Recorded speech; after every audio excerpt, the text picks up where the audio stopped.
samahan nyo kami pupunta sa Tungawan sa Zamboanga, Sibugay dahil nga may magaganap na kasalan doon. Ay for the go, Abisala!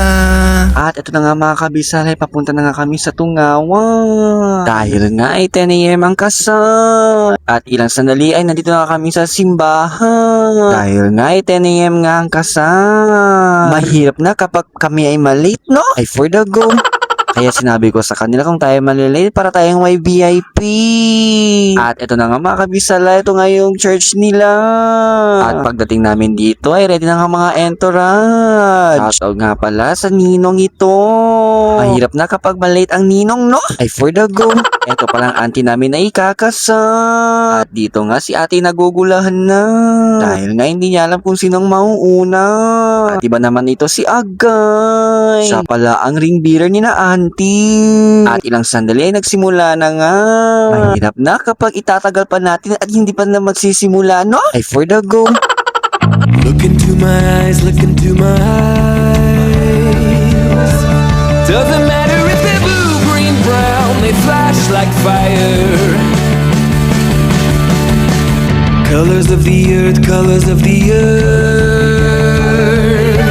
Take your flag and stick it where you like, I'm reaching higher. At habang naglalakad si auntie ay mga iba'y umiiyak na. Dahil nga sobrang saya nila kaya sila ay napapaiyak na lang. Ewan ko ba kung bakit umiiyak sila tuwing may kasalan. Parang tradisyon na ata ito, no? Ay for the go.